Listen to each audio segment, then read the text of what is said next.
KPU Kabupaten Pekalongan yang beberapa waktu lalu sempat vakum, dan sekarang kita kembali di Ngobras Berpalekat berbicara pemilu santai lebih dekat, dan kita bersama narasumber kita ada Bapak Sigit Prayitno, Divisi Perencanaan Data dan Informasi. Dan kawan Rasika Ngobras Berpalekat pagi hari ini temanya daftar pemilih tambahan atau DPTB. Selamat pagi, assalamualaikum Pak Sigit Prayitno. Selamat pagi, assalamualaikum Mas Jamil. Iya, ya. Alhamdulillah bisa ketemu dengan senyum ya. Alhamdulillah. Masih kelihatan muda banget ini. Masa dibanding orang tuanya? Kalau dibanding orang tuanya benar. Benar ya. Benar. Dan beliau ini komisioner KPU Kabupaten Pekalongan untuk periode 2023-2028. Betul. Dan ini sebagai divisi perencanaan data dan informasi. Dan informasi ini pasti sibuknya sangat luar biasa menjelang Pilpres 2024. Aduh, tapi nggak perlu sambat ya. Nggak boleh. Nggak boleh sambat, mic-nya tolong. Ya, nggak boleh sambat, tapi aduh, tetap semangat ya. Harus semangat. Iya, tetap penuh dengan tanggung jawab agar nanti pelaksanaan Pilpres semuanya berjalan dengan lancar, karena Pilpres serentak atau pemilu nanti itu tanggal 14 Februari 2024. Kalau teman-teman KPU dulu, komisioner KPU dulu pernah bilang Hari Raya Valentine kan tanggal 14 Februari, hari kasih sayang. Kalau KPU itu hari kasih suara. Kasih suara, betul. Ya, karena kalau hari kasih sayang tuh kayaknya nggak bagus kok. Ngasih kok sayang, berarti kan nggak ikhlas, ya kan? Lebih baik ngasih duit gitu. Nah, ngasih duit tapi ikhlas. Ya, betul, ngasih betul. Sayang, oh ya berarti nggak ikhlas. Ya. Oke, intermezzo aja kawan Rasika, dan sekarang kita mau nanya nih, apa yang dimaksud dengan apa PDTB, dan tentu perbedaannya dengan DPK. Oke, terima kasih Mas Jamil, pemirsa Rasika ya ini ya, kawan Rasika. Kawan-kawan Rasika. Sebelumnya, yang dimaksud dengan DPTB itu adalah orang-orang yang sudah terdaftar di DPT, namun dengan alasan tertentu pada saat hari pencoblosan tidak bisa melaksanakan di tempat asal. Itu DPTB. Jadi sudah terdaftar. Sebetulnya sudah terdaftar. Di daftar pemilih tetap. Iya, betul. Namun karena sesuatu hal tidak bisa menggunakan hak pilih di DPT atau TPS yang sebelumnya sesuai domisili. Agak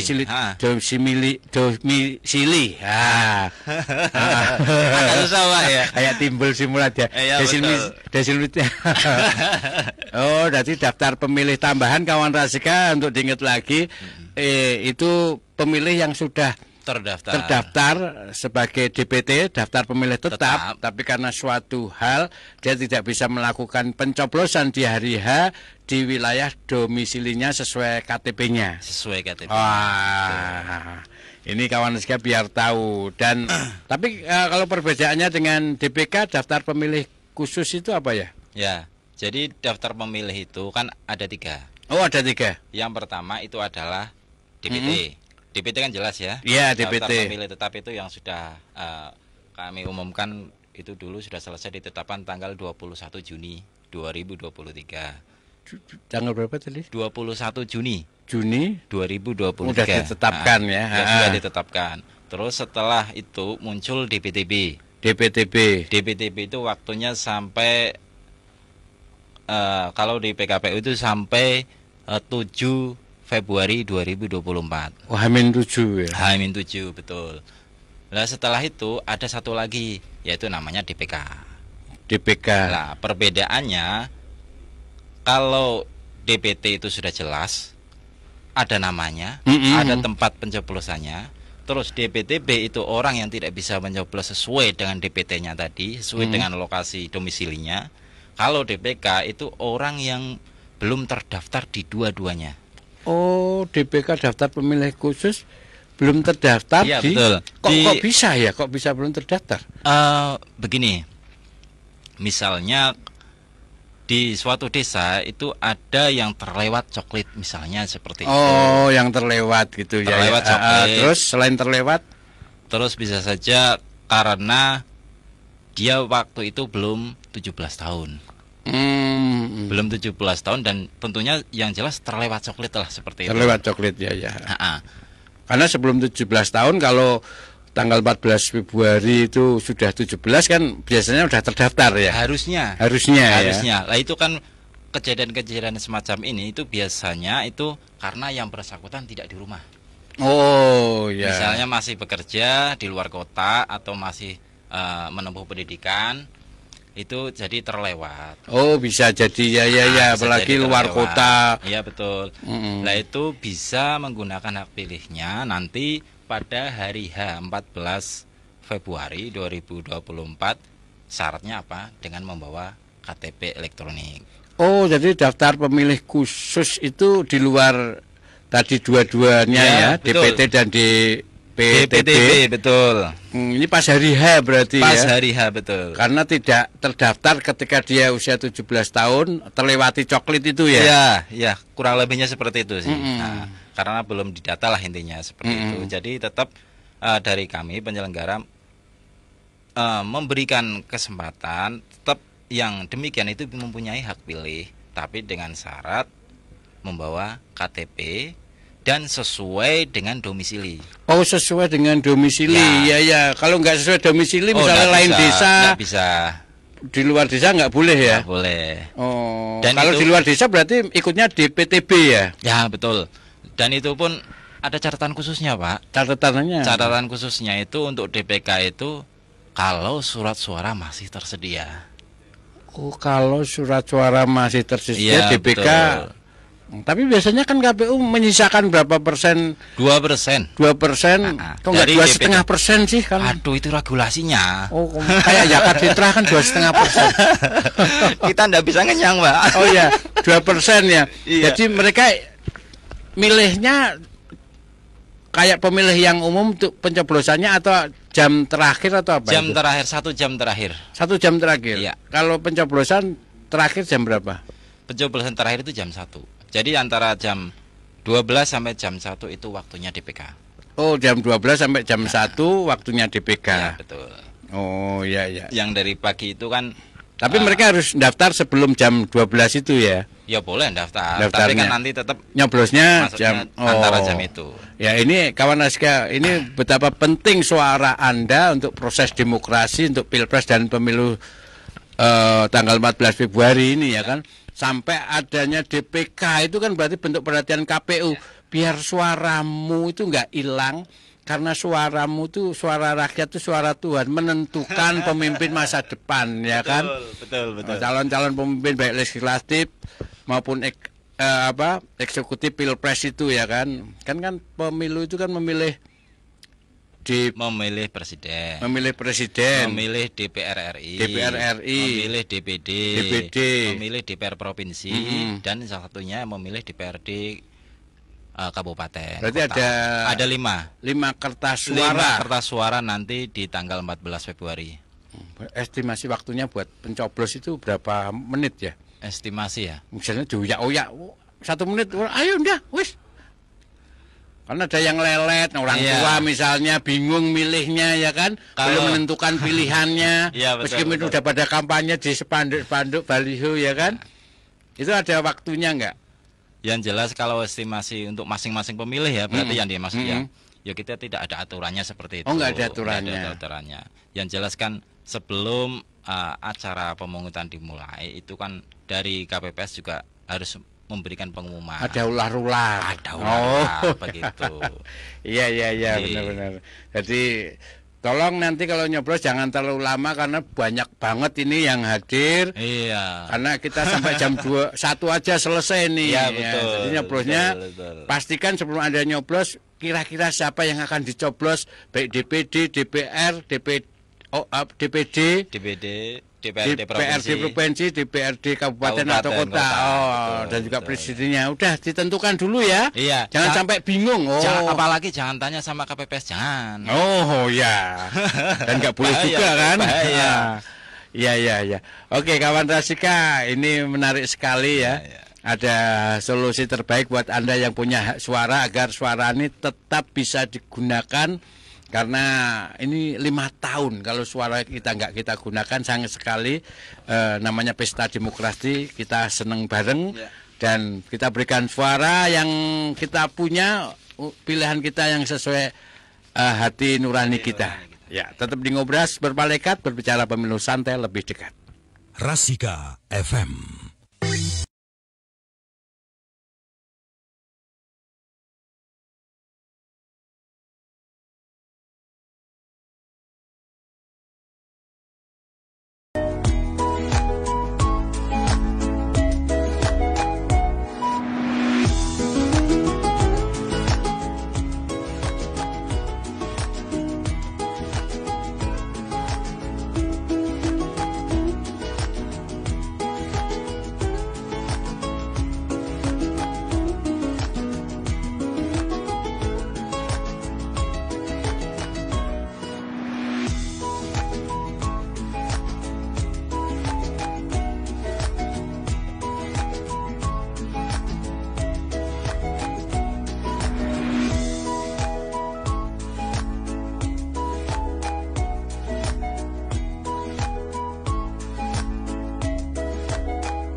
daftar pemilih tambahan. Dan kita masih bersama Bapak Sigit Prayitno. Sigit itu siap dan gesit. Nah, apa ya? Iya, makanya sebagai komisioner KPU untuk apa tadi divisi perencanaan data dan informasi. Jadi memang kerjanya harus gesit dan sigap, apalagi sudah mendekati hari H ini kan sudah berapa hari lagi ya kan? Ya, termasuk bagaimana agar daftar pemilih tambahan ini mereka yang punya suara ini tetap bisa nyoblos, jangan sampai gelo buri. Waduh, suara aku ngerti aku nyoblos kae. Aduh, malah dipimpin kae, malah sing kepilih iki ya kan? Iya, betul. Nunggu 5 tahun lagi ya kan? Lama lagi. Ya, tapi ini Pak Sigit, ada kawan Rasika yang antusias ini pada nanya nih, ada 3 penanya nih. Bagaimana? DPTB, apa malah nggak bikin ricuh dan penuh kecurangan Noto Ditirto? Nah, ini mungkin bisa dijelaskan. Mas Noto Ditirto bikin ricuh dan berpotensi kecurangan. Ya, terima kasih. Sebetulnya DPTB ini itu adalah salah satu bentuk untuk mengakomodir agar semua masyarakat itu bisa menggunakan hak pilihnya. Oh iya. Misalnya begini, kalau ada siapa tadi? Noto. Mas Noto itu katakanlah ada di Jakarta, padahal dia aslinya di sini. KTP-nya Pekalongan. Terus di waktu hari pencoblosan tidak pulang, itu bisa nyoblos di Jakarta. Oh iya, karena kalau misalnya pulang, aduh waktu, ongkos, ninggalin kerjaan, lalu malah dipecat. Dan jaminan kami tidak ada peluang apa tadi? Kecurangan. Itu pendaftaran DPTB yang pemilu tahun 2024 ini itu by system. Oh, by system maksudnya? By system artinya semua pendataan DPTB-nya itu lewatnya sistem Sidalih.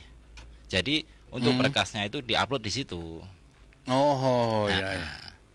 Jadi kemungkinan untuk kecurangan itu sedikit lah.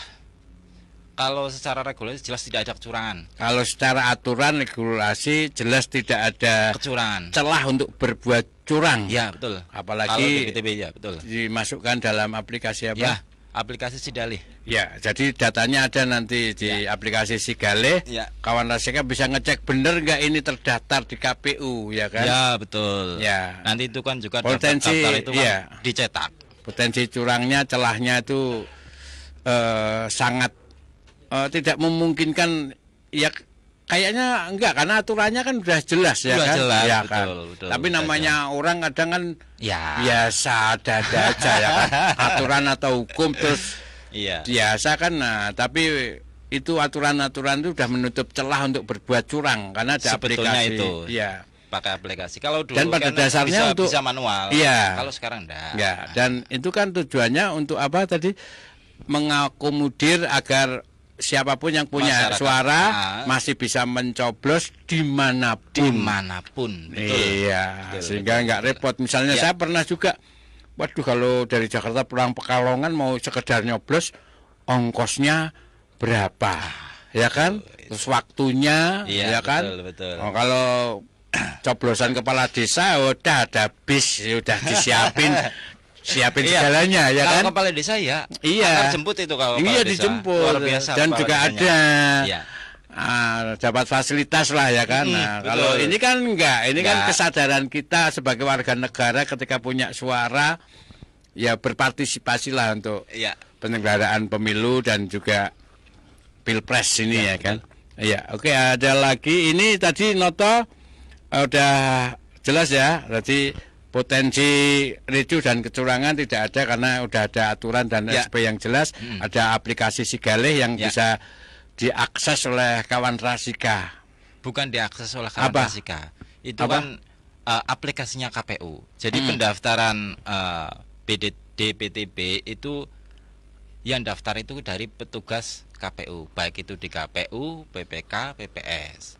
Jadi pendaftaran secara online. Online. Betul. Iya. Tapi kan waktu ke PPS itu kan mereka daftar lewat itu terus dari petugas didaftarkan online gitu ya? Iya betul. Iya. Karena tidak masing-masing itu kan untuk informasi teknologi kan kadang tidak semuanya bisa yang tua-tua, yang gagap teknologi. Jadi melalui petugas BPS bisa melalui sebagai petugas. Daftar pemilih tambahan. Iya. Oke, noto itu. Terus kemudian ada Andi. Kapan pelaksanaan coblosan di luar negeri? Andi di Capgawen ini. Kapan pelaksanaan coblosan di luar negeri? Nah itu di media sosial kok ada TKI sudah ada yang dapat undangan coblosan. Ini hoak atau gimana sih? Ya sempat ramai juga ini. Iya. Undangan coblosan atau pencoblosan ini? Kalau pencoblosan itu sudah jelas. Sudah jelas 14 Februari kan? Karena kan pemilihnya serentak 14 Februari. Kalau masalah pencoblosan enggak lah. Enggak. Mungkin yang dicoblos surat undangan coblosan. Iya. Padahal coblosnya itu di TPS tanggal 14 Februari. Iya betul. Kadang di media sosial tuh hoax itu berseliweran, jadi kita harus literasi harus media. Pandai memilah dan memilah begitu. Saring dulu sebelum sharing dan kebenaran itu harus ditanyakan. Karena pada dasarnya pencoblosan 14 Februari. Iya betul. Di TPS lah, belum apa-apa kok sudah dijoblos. Jadi begini. Surat undangan itu kan sedang mengingatkan tanggal 14 Februari ya nyoblosnya di TPS, bukan kertas undangan yang dicoblos. Jadi begini, kalau kita ingin tahu itu ramai juga soalnya di media sosial. Pengen tahu informasi tentang KPU bisa langsung buka websitenya KPU, itu lebih bagus. Nah, buka website KPU atau kalau lewat WA ya. Ini WA yang paling mudah ini. Itu ada kanal KPU. Kanal KPU RI itu kalau di bagian pembaruan ya kayak gini ya. Itu bisa ditulis KPU RI, itu nanti akan muncul seperti ini. Ini berita-berita secara nasional ada, di luar negeri juga ada. WA ya. WA. Nomornya tadi kanal KPU dicari saja. Dicari aja. Di pembaruan. Kayak gini. Di tab status itu loh. Oh, tab status itu tab status, saluran ada saluran WA-nya. Saluran WA, kanal KPU. Cari saluran, ketik aja KPU RI, gitu aja. Iya, nanti akan ada informasi. Kalau sudah kayak gini muncul. Nah, ini bisa muncul terus. Ya, nanti itu informasi secara nasional, baik itu dia ada di yang berada di dalam negeri maupun luar negeri, ada di situ semua. Iya, termasuk gitu. Penjelasan daripada hoax yang berseliweran itu ya. Iya betul, karena kadang datanya juga kita tidak tahu dari mana.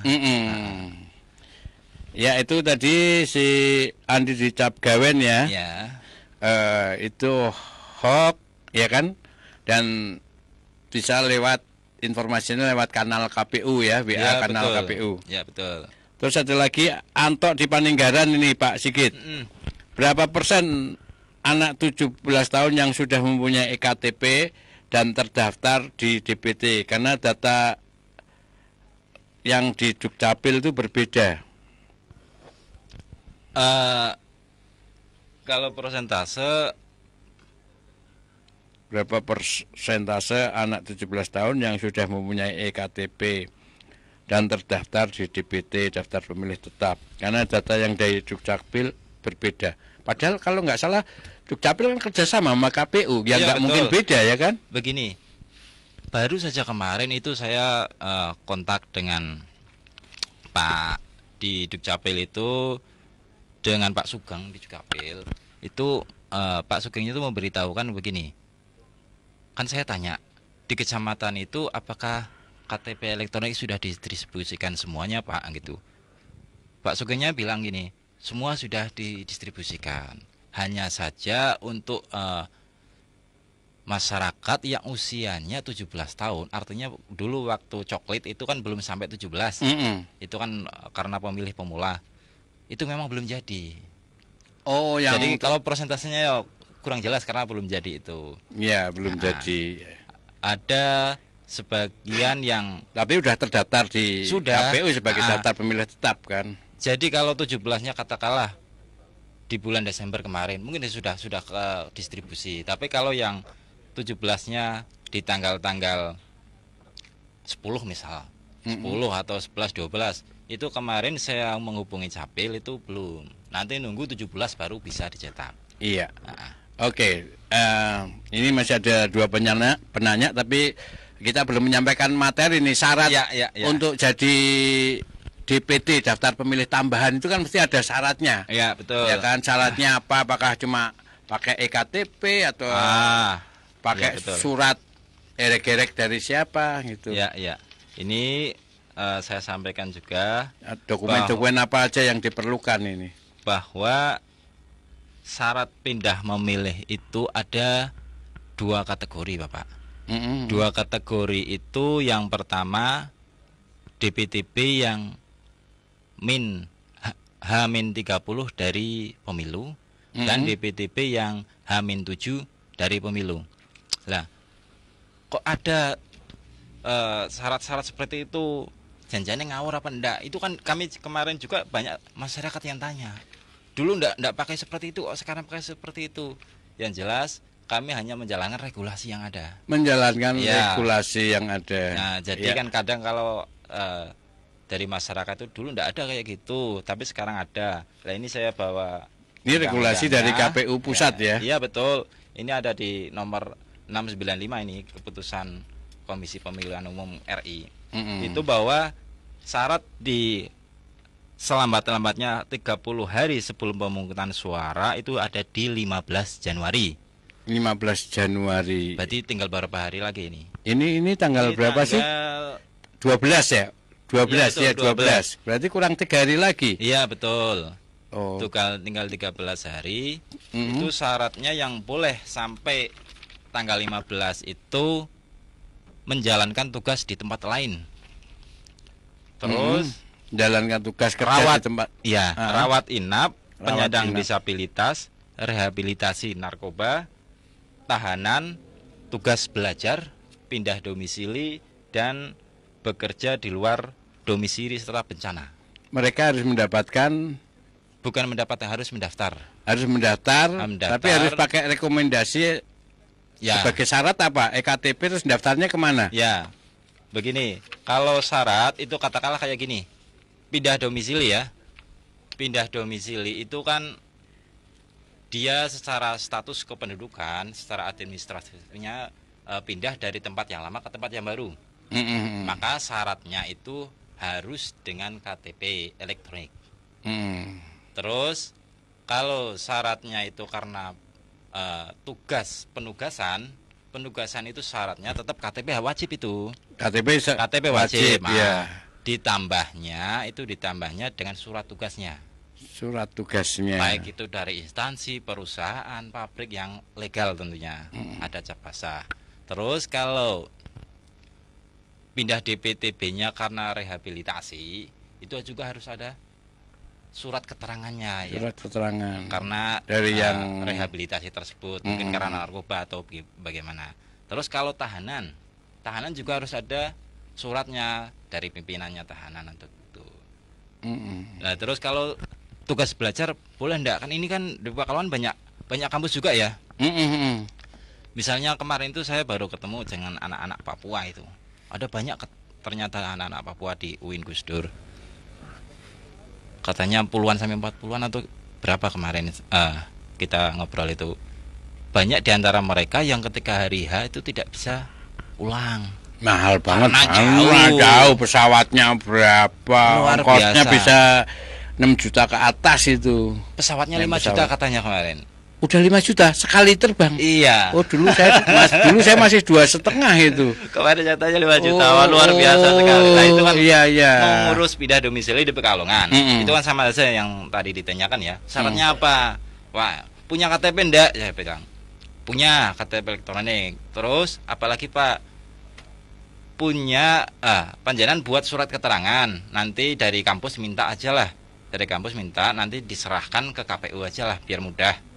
Karena kan orang luar kadang kan enggak tahu. Berarti antusias untuk nyoblos sampai nanya ini tuh. Biasanya kan kadang ada yang cuek, aku nyoblos untuk opo. Ya kan, tapi ini antusias ya. Antusias. Kan? Jadi kurang lebih itu.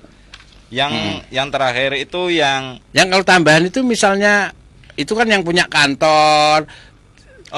Di kampus. Kalau misalnya saya bekerja di luar domisili ya. Saya pedagang kelima, jualan tempe, ya kan? Ya. Permak Levis keliling, Pekalongan kan banyak yang jualan tempe. Lah itu kan nggak ada rekomendasi dari pimpinannya. Ya, kalau yang demikian itu masuknya ke dalam kategori alasan bekerja di luar domisili.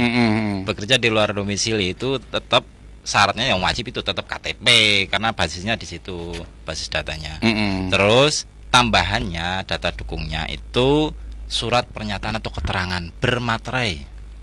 Oh, surat keterangan bermaterai. Bermaterai, misalnya bekerja jadi tukang bakso di daerah Weradesa misalnya. Jadi dia buat sendiri, enggak apa-apa. Oh, terus pakai materai. Pakai materai. Nanti itu diserahkan ke PPS atau datang aja lah ke balai desa, itu lebih mudah nanti. Ya. Atau kalau bisa misalnya pekerja yang tapi itu selambat-lambatnya 30 hari atau tanggal 15 Januari ini 15 Januari betul. Kalau yang 7 hari 7 hari ya. 7 hari itu di 7 Februari itu daftar pemilih tambahan. Daftar pemilih tambahannya itu karena sakit. Oh, karena sakit. Karena sakit, karena tertimpa bencana, tahanan dan menjalankan tugas. Jadi sebetulnya sama dengan yang ada di 30 hari sebelum hari H, hanya saja lebih dikerucutkan jadi 4. Sakit, bencana, penugasan, terus jadi tahanan. Tapi ya siapa lah yang mau jadi tahanan? Ya karena orang nggak pernah tahu nasib orang. Kayak kan? gitu ya? Iya. Akan ada saja orang masuk tahanan itu banyak. Iya ya kan? Betul. Entah betul. Itu bersalah atau betul. Itu ada nggak sengaja atau apa. 7 ya. Februari. 7 Februari. Ya. Terus ada lagi nih. Kalau berapa surat yang didapat pemilih DPTB sama juga sama pemilih DPT? Tergantung. Loh. Tergantung. Ya kan ada 5 kertas suara. Iya. Kalau kayak gini, pemilih DPTB? Kalau pemilih DPTB, misalnya. Oh iya, Ding, soalnya dia KTP saya Pekalongan. Terus saya milihnya di Jakarta. Di Jakarta. Iya, itu dapatnya berapa coba? Jakarta itu kan DPRD ya. Berarti di DPD juga enggak, berarti ya. 2 udah enggak. DPR pusat bisa, berarti 3 lah. Enggak. 1 apa itu? 1 presiden saja. Oh, presiden saja. Karena Pekalongan itu kan masuk dapil 10 kalau DPR RI. Oh. Pekalongan itu masuk dapil 10. Dapil 10. Kalau di provinsi kita masuk dapil 13. Nah. Oh, kalau masih dalam lingkup provinsi bisa. Itu kan di luar provinsi ya Jakarta itu ya. Iya, betul. Oh, ya.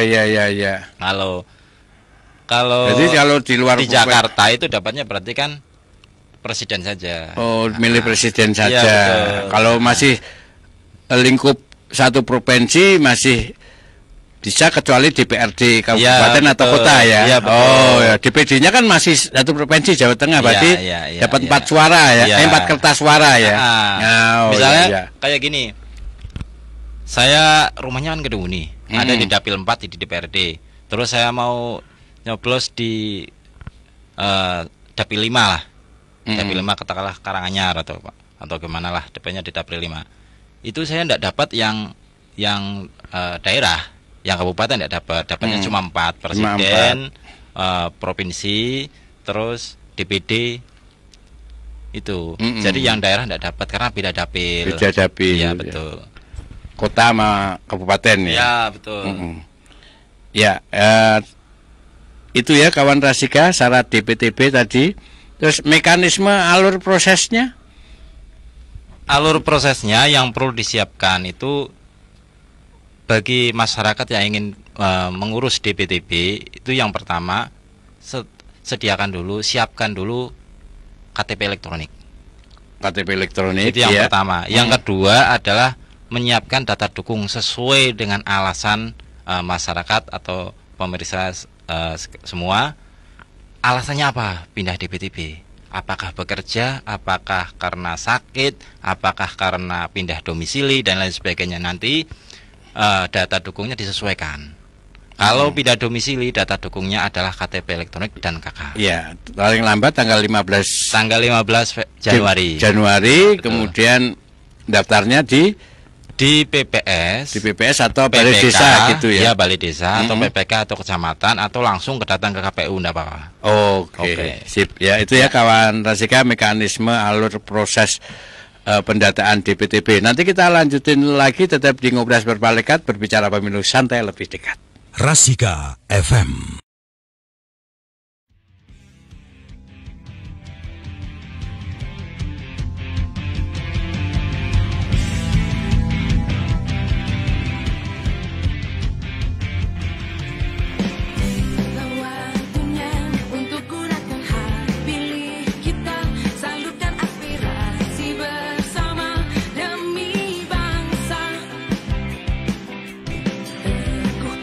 Percaya suara kita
Ngobras di Rasika.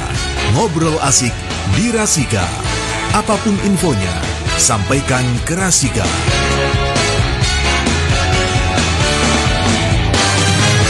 Apapun infonya, sampaikan ke Rasika. Ya, kawan Rasika, kita masih di Ngobras Berpalekat bersama KPU Kabupaten Pekalongan. Ngobrol asik di Rasika, berpalekat, berbicara pemilu santai lebih dekat. Dan tentu bersama Komisioner KPU Kabupaten Pekalongan ada Pak Sigit Prayitno, Divisi Data, Perencanaan, dan Informasi. Ya, ini DPTB ini daftar pemilih tambahan. Ya. Karena harapannya agar bisa semuanya terakomodir untuk bisa memilih. Karena mestinya ada kecemasan juga dari orang-orang yang kebetulan kerjanya di luar, lagi tugas, ikut suami atau ikut istri, atau ya karena penugasan ini kan, so nyoblos sepora, aku pengen nyoblos iki, tapi kok aku di luar wilayahku, biasanya kecemasan itu ya kan. Dan informasi tadi sudah kita dapat juga kawan Rasika. Berapa kertas suara yang kita dapatkan? Kalau masih lingkup provinsi, yang kertasnya cuma kalau di luar wilayah, misalnya dari Pekalongan ke Semarang, berarti kertas suaranya cuma 4 karena yang tadi bukan 4. Kalau Pekalongan ke Semarang kan jelas yang DPR kabupaten nggak dapat kan? Ya, berarti DPR masih 4. Provinsi juga belum tentu dapat. Oh, belum tentu dapat. Karena kita kalau di provinsi itu dapil 13. Dapil 13 itu Kabupaten Pekalongan, Kota Pekalongan, Pemalang, sama Batang. Oh, dapilnya beda. Tak pikir masuk wilayah tadi yang kita omongkan sejak awal tadi kan. Tak pikir selama masih dalam satu provinsi. Kalau satu provinsi itu DPD. Oh, DPD-nya aja. Ya. Oh, ya. Kalau DPR di provinsinya beda ya kan. DPR di RI-nya juga disesuaikan, bukan beda tapi disesuaikan dengan dapilnya. Disesuaikan dengan dapilnya. Oh, ya. Karena kalau DPR pusat itu kan beda dapilnya ya. Iya, kita ada di dapil 10 sih. Dapil 10 ya. Oh, ya. Oh, dan berikutnya ini ya. Dari Ari di yang tadi udah dijawab belum? Yang apa sih? Yang Ari di Bojong, jadi dia tanya, saya udah pindah ke kota ini, Bojong atau berarti dari luar itu ya? Asalnya Jakarta Pusat. Kemarin saya cek online, ternyata nik saya masih terdaftar di kota asal, Jakarta. Bagaimana caranya agar saya bisa nyoblos di TPS alamat baru di Bojong Pekalongan? Saya juga kemana mengurusnya? Terima kasih penjelasannya. Mas Ari ya? Mas Ari. Mas Ari itu dari Jakarta. Sekarang domisili di Bojong. Di Bojong. Mungkin kerja atau apa ini ya kan? Oh iya, sebelumnya teman-teman Rasika, kalau kita mau ngecek itu sebetulnya kita sudah terdaftar atau belum, itu panjenengan bisa cek mandiri. Yaitu dengan mengetik cek dptonline.kpu.go.id. Lah di situ memasukkan nik dan nanti akan muncul di TPS mana kita nanti berada. Itu berarti kan yang Mas Ari ya? Mas Ari itu berarti sudah melakukan itu. Nah, cara mengurus DPTB-nya itu yang pertama, pastikan dulu sudah terdaftar di DPTB. Berarti kalau tadi Mas Ari sudah terdaftar di DPTB Jakarta, berarti Mas Ari ini sudah berhak mengajukan DPTB. Itu catatan utamanya di situ. Terus mengenai DPTB-nya pindah ke Bojong, itu pindahnya dalam kategori apa? Kalau pindahnya dalam kategori domisili, maka dibutuhkan KTP-nya KTP Bojong. KTP elektronik Bojong. KTP elektronik Bojong. Jadi kalau belum KTP elektronik Bojong, susah juga karena sistemnya mintanya KTP. Itu yang pertama. Kalau KTP-nya masih Jakarta? Oh, enggak bisa. Berarti daftar pemilih tambahan untuk nyoblos bisa dimasukkan di itu saja, berarti bekerja di luar domisili bisa lah. Bekerja di luar domisili. Iya betul. Kalau memang punya kantor ya harus ada rekomendasi. Iya betul. Tadi tanggal 15 Januari maksimal ya kan. Kalau misalnya kerja sebagai pedagang, ya berarti materai sendiri selain EKTP, materai tanda tangan sendiri bahwa dia di luar domisili ini dagang atau apa gitu ya. Yang jelas kami juga sangat mengapresiasi kinerja dari Capil yang kemarin sempat menyatakan pokoknya dari Capil itu akan selalu mendukung KPU, apalagi dalam hal identitas kependudukan. Jadi kami juga sekalian menyampaikan bahwa untuk data-data masyarakat yang ada di Kabupaten Pekalongan yang sudah pindah domisili namun KTP-nya masih lama bisa datang ke Capil gitu. Diusahakan sebelum tanggal 15 itu bisalah. Iya. Terus ada lagi nih Kiki di Tirto nih Pak Sigit. Ya. Apakah benar pemilu untuk WNI di luar negeri di tanggal 14 Februari? Pemilu ya serentak ya sama lah. Biasanya jadwal pemilu WNI di luar negeri lebih awal. Kalau saya tidak mau bilang biasanya, saya takut salah nanti. Iya, benar, takut salah, takut dosa. Takut dosa itu. Saya takut, kalau saya malah takut bayar utang. Apa ya? Takut ditagih. Lah itu. Berarti sama kayak pinjol ya. Iya. Jadi serentak itu berarti ya, tanggal 14 Februari ya, pencoblosannya. Kalau coklitnya terus mekanismenya mungkin beda aturannya, tapi pencoblosannya itu serentak tanggal 14 Februari. Jadi juga tadi menanggapi yang ada katanya di medsos sudah ada pencoblosan, padahal enggak ya kan? Enggak. Itu mungkin surat undangan yang dicoblos, padahal surat undangan itu nyoblosnya 14 Februari. Atau nyoblos yang lain. Ya. Nyoblos wali kota sana mungkin ya. Terus kalau di luar kategori DPTB tadi yang sudah disampaikan, itu bisa nggak daftar DPTB? Oh iya. Di luar tadi misalnya yang pendidikan itu ya, misalnya pekerja, pindah domisili, tahanan dan sakit dan lain-lain itulah. Bisa. Saya contohkan begini. Misalnya ada masyarakat itu katakanlah dari Semarang lah. Katakanlah dari Semarang pindah ke Pekalongan karena suatu pekerjaan. Terus diboyong semua tuh anak dan istrinya. Lah yang ada di kategori tadi itu kan tidak menyebutkan anak dan istri. Oh ya. Iya kan? Oh ya. Iya kan? Yang bekerja kan suaminya. Iya, bukan dari perorangan ya, lebih ya, perorangan. Itu bisa tetap menggunakan SK-nya suami. SK-nya suami. Itu kalau yang pekerjanya itu bisa dikatakan dinaungi oleh di instansi lah, di naungan instansi atau perusahaan atau yang lain sebagainya. Kalau yang bekerjanya itu serabutan, bisa dikatakan seperti itu ya, itu sama saja. Bikin sendiri-sendiri. Bikin sendiri-sendiri. Atau satu surat tapi suami, anak. Oh, enggak bisa. Oh, sistemnya satu-satu, Pak. Oh, sistemnya satu-satu. Oh. Itu kemarin juga kalau yang suaminya PNS TNI itu satu ya? Satu, itu pakai SK-nya suami. Pakai SK-nya suami. Tapi KTP tetap dong. KTP beda-beda, iya. Itu karena yang surat izin dari instansi itu tertulis yang istri dalam satu surat ikut suami gitu ya? Iya. Oh. Iya. Kemarin itu saya berkomunikasi dengan pabrik di Bojong itu. Mereka minta, Pak, kalau saya kolektif aja bagaimana? Lah, kolektif itu kan banyak itu kan daftar DPTB. Lah, dan nanti pembagian TPS-nya itu kan juga tidak sama. Karena satu TPS itu maksimal kan 300, sedangkan DPTB itu kan tidak sampai segitu, kan cuma 6. Kalau 2%-nya dari 300 cuma 6 lah. Jadi kita harus bagi. Jadi upload di sidalihnya juga satu persatu.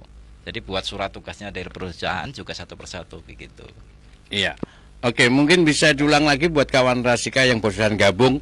Untuk DPT tambahan itu tadi paling lambat tanggal 15 Januari 2024. Yang Min 7 itu? Min 7 itu tanggal 7 Februari 2024 hanya untuk 4 alasan. Untuk 4 alasan. Alasan yang 7 Februari itu alasan sakit, alasan penugasan, alasan tahanan, begitu. Ya, dan alasan bencana. Kemudian yang DPK, daftar pemilih khusus. Daftar pemilih khusus itu adalah daftar yang dimana yang bersangkutan itu belum terdapat di DPT ataupun DPTB, karena mungkin lupa ataupun tidak berada di lokasi yang terlewat kecoklit lah, intinya seperti itu. Jadi itu bisa menggunakan hak pilihnya di hari pemungutan 14 Februari dengan cara membawa KTP. Membawa KTP dan nyoblosnya di sesuai domisili. Sesuai domisili jam 12 sampai jam 1. Sampai jam 1. Ya, betul. Jadi nggak bisa. Aku jam 10 daftar mau nyoblos nggak bisa. Karena memang aturannya daftar pemilih khusus. Termasuk daftar pemilih tambahan itu. Daftar pemilih tambahan itu sama dengan DPT. Karena kan dengan sudah DPT. keluar datanya. Oh ya, ini hanya cuma yang kalau DPK itu enggak keluar datanya. Nggak karena keluar kita datanya. tahu. Oh ya, dan ini kalau kertas suaranya masih tersisa ya. Betul. Nah, kalau enggak ya wassalam. Oke, luar biasa penjelasannya sangat gamblang dicerna ya kan, dan udah jelas semuanya kawan Rasika. Terakhir closing statement apa yang ingin disampaikan ke kawan Rasika kaitannya dengan daftar pemilih tambahan ini, silakan. Ya, terima kasih. Kawan-kawan Rasika, perlu diingat bahwa besok tanggal 14 Februari 2024. Besok Sabtu loh. Oh iya, besok Sabtu. Besok yang akan datang. Ya betul. Seperti yang dikatakan tadi Mas Jamil bahwa 14 Februari itu adalah hari kasih suara. Jadi kami harap kepada seluruh teman-teman atau kawan ini, kawan-kawan Rasika, agar jangan sampai terlewat di tanggal 14 Februari. Dan apabila belum terdaftar di DPT ataupun DPTP, segera urus KTP agar besok tidak ada lagi kata saya tidak punya KTP begitu, karena itu akan jadi masalah. Jadi mohon kawan-kawan dari Rasika bahwa DPTP itu ada 2 kategori, yaitu H-30 dan H-7, yaitu di tanggal 15 Februari dan di tanggal 7 Februari. Jadi jangan lupa, karena kita proses DPTP-nya itu by system. Jadi dikhawatirkan nanti setelah melewati tanggal-tanggal tersebut sistemnya off. Jadi tertolak ya. Ya, tertolak karena sistem itu semua di pusat. Jadi kita tidak tahu kapan itu ditutupnya kapan. Jadi mohon agar sesuai dengan jadwal, dan jangan lupa untuk selalu berkoordinasi dengan kami di jajaran KPU, baik di jajaran desa, PPS, kecamatan, PPK maupun di kami di KPU. Itu saja, terima kasih. Ya, terima kasih Mas Sigit atau Pak Sigit, Divisi Data Perencanaan Data dan Informasi. Terima kasih hadirnya, dan tentu salam hormat buat teman-teman KPU Kabupaten Pekalongan. Mudah-mudahan selalu sehat, selalu semangat, dan kerja keras tetap bisa dilakukan sesuai dengan target. Iya, betul. Sekali lagi, dan dengan demikian berakhir sudah kawan Rasika jumpa kita di Ngobras Berpalekat, sekaligus mengakhiri jumpa kita di Ngobras. Terima kasih. Wassalamualaikum warahmatullahi wabarakatuh. Waalaikumsalam.